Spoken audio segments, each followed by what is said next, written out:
기도하심으로 말씀 묵상을 시작하겠습니다. 하나님 감사합니다. 오늘도 귀한 말씀 가운데 나아갑니다.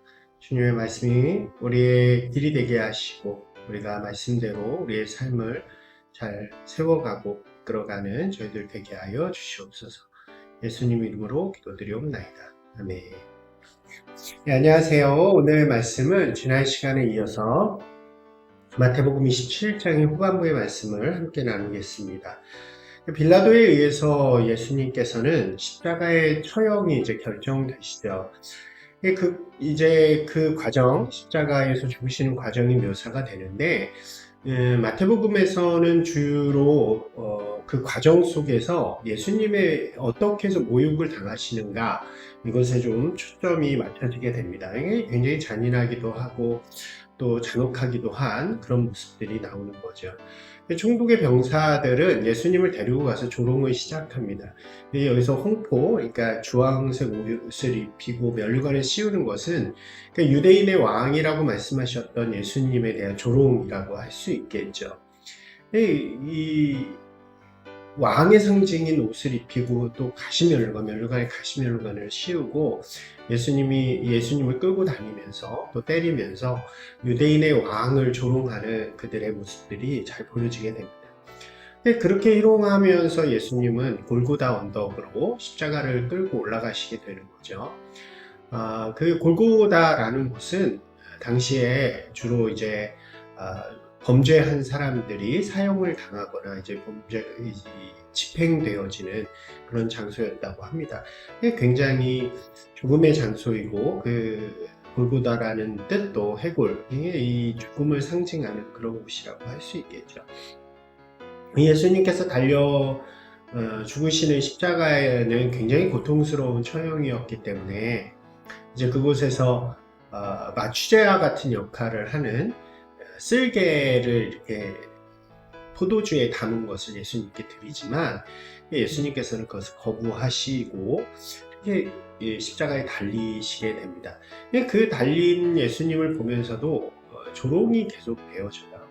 병사들은 예수님의 옷을 벗기고 그것을 그 앞에서 이렇게 나누어 가지면서 조롱하기도 하고, 또 그곳을 지나가던 사람들은 유대인의 왕이라고 쓰여진 명패를 보고 또 예수님의 하셨던 말씀들을 보면서 하나님의 아들이라는 자가 저렇게 죽었다, 저 거짓이다, 막 이러면서 이렇게 조롱하게 되는 거죠. 모욕하게 되는 거죠. 자기 자신이나 구원해라, 이렇게 말하기도 합니다. 종교 지도자들은 자신들의 승리를 참촉하죠. 자신들을 위협할 수 있었던 강한 적이라고 생각했던 예수님을 십자가에 달아 죽인 후에 이제 자신들이 그 전쟁에서 승리한 것처럼 자축하면서 예수님을 하느님의 아들이라고 하면서도 하나님께 버림받은 자구나 라고 이렇게 말하며 조롱하게 되는 것입니다. 심지어는 그 당시에 이제 예수님과 함께 십자가에 못 박힌 죄수들이 있었는데 그 사람들이 진짜 죄수죠. 십자가에 달려 돌아갈 정도로 나쁜 사람들이었는데 그 위에서 같이 십자가에 있는 예수님을 조롱하는 모습까지 보입니다. 물론 다른 복음서에서는 한 명을 이제 구원받는 이야기로 나오지만 마태복음에서는 그 이야기는 등장하지 않습니다.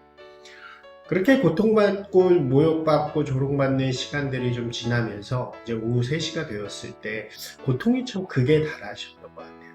그래서 예수님은 하나님을 향해서, 하늘을 향해서 엘리 엘리 라마 사막다니라고 외치게 되죠. 이 말씀은 나의 하나님 어찌하여 나를 버리셨나이까? 라는 뜻이었고, 그러니까 이 외침이 얼마나 고통스러운 상황이었는가를 잘 묘사하는 그런 내용이라고 할 수 있겠죠. 십자가의 길, 예수님이 가신 십자가의 길은 너무나도 고통스러웠고, 너무나도 괴로운, 그리고 두려운 길이었다고 할 수 있습니다. 그러니까 단순히 육체적인 것만 이야기하는 것이 아니라요. 물론 육체적으로도 가장 극한의 고통을 맞이하셨지만 이제 죽음을 앞에 두고 이 죽음이라는 것은 하나님과 완전히 단절되는 것이고 하나님께서 주시는 심판과도 같았기 때문에 이 육체적인 고통과 그러한 영적인 하나님과 완전히 단절되는 그 고통이 이제 극에 달하는, 그래서 그 두려움 가운데 있는 시간이었다라고 할 수 있습니다. 그렇기 때문에 하나님께 간절하게 외치는 예수님의 마음은 참 우리에게 많은 울림을 준다고 할 수 있겠죠. 이제 완전히 하나님과 단절되는 순간을 맞이해야 되고, 죽음이라고 하는 절망과 흑암과 공허의 자리로 이제 가서 하나님과 완전히 단절되는 게 그것이 심판이라고 할 수 있는데, 심판받아야만 되는 예수님의 마음을 우리에게 잘 보여주는 장면입니다. 이러한 모습들은 예수님께서 정말 인간의 몸으로 오셨다는 것을 잘 보여주는 것이고, 동시에 그것이 이렇게 예수님이 가신 길이 절대로 쉽지 않은 길이었다. 그러니까 우리가 받아야 하는 죄의 심판은 굉장히 깊은 거잖아요. 근데 예수님께서 그것을 하나님의 아들이시기 때문에 오셔서 쉽게 받으신 것이 아니라 정말 인간과 같은 고통과 죽음의 두려움 속에서 함께 맞이하셨다는 것을 우리에게 잘 보여주는 것이고, 그리고 그러한 것이기 때문에 우리에게 그 죄와 심판으로부터의 구원을 줄 수 있다는 것을 잘 보여주는 것이라고 할 수 있습니다. 여러분, 우리가 오해하지 않았으면 좋겠어요. 예수님이 그 길을 절대로 쉽게 가신 것이 아닙니다. 죽음의 고통, 암흑의 고통, 두려움 가운데 그 길을 가신 거죠. 결국 예수님께서는 그렇게 십자가 위에서 돌아가시게 됩니다. 그리고 아리마대라고 하는 동네 출신의 요셉이 자신의 것으로 마련했던 무덤을 예수님을 위해 내어드리게 되고, 이제 그곳에 묻히게 되는 거죠.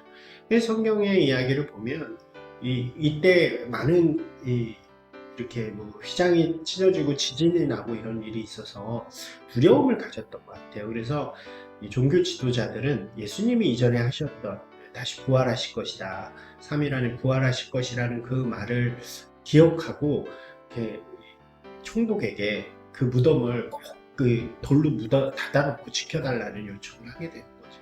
인간의 연약함이고 두려움이라고 할 수 있는 것 같습니다. 이렇게 27장의 이야기는 예수님의 죽으심의 이야기로 정리가 되어지죠. 예수님께서 십자가 위에서 돌아가신 이 죽음의 이야기는 아마도 우리 성도들에게 가장 많은 생각을 하게 되고, 주님 앞에서는 그런 이야기가 되는 것 같습니다. 죽음이라는 단어 자체가 굉장히 두렵기도 하고 또 무서운 단어잖아요.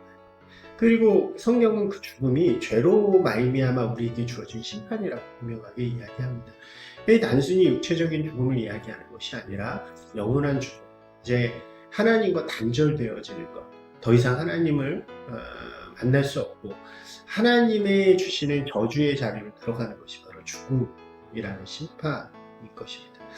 그것을 예수님께서 받으셨고, 그로 말미암아 우리는, 예수 그리스도를 믿는 우리는 예수님의 은혜로 말미암아 그 죽음의 심판으로부터 자유해졌다는 것을 이야기하죠. 육체적인 죽음은 있겠지만 우리의 영원한 죽음은 없고, 우리는 하나님과 더불어 영원한 생명, 영생을 얻는 자녀들이 되어지는 것입니다. 하나님이 우리 안에 함께 하시는 세상이 예수 그리스도를 통해서 이루어졌다라고 이야기할 수 있는 거죠. 그것을 살아가는 것이 바로 천국이라고 할 수 있는 것입니다.